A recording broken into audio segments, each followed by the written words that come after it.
refugees. Now, okay, so let us look at Palestine today. I'm talking about Palestine, which is called Israel. And let us examine who lives in the land of those refugees today. We know who lives there. We know where they came from, and we analyze that in detail. I'll show you a result of that. Palestine, during the mandate, has been divided administratively into 1,100 towns and villages. Each one of them has a town or village or more, and it has an area belonging to that village. So we call this village land.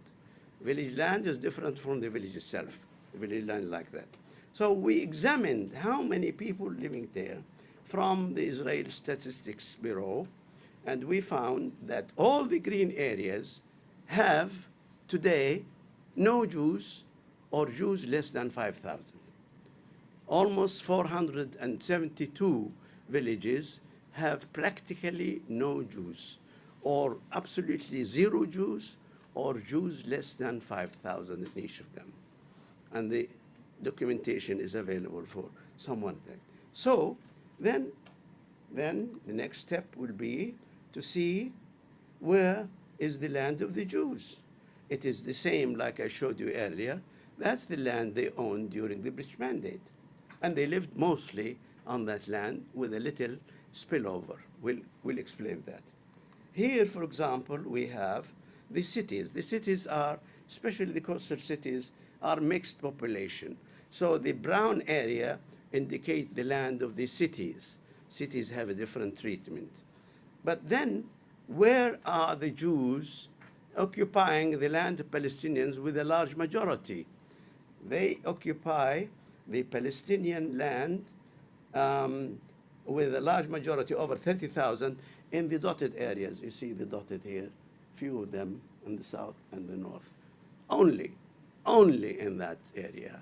The Jews today are majority over the absent Palestinians. Now, next step will be to see in terms of size, proportional size, where do the Jews live? You can see easily where do they live. In Tel Aviv area, and in Jerusalem to the east, and in Haifa. The three dots at the bottom, big ones I told you about earlier, they are Asdod and Al-Majd al-Asqalan and Beersheba.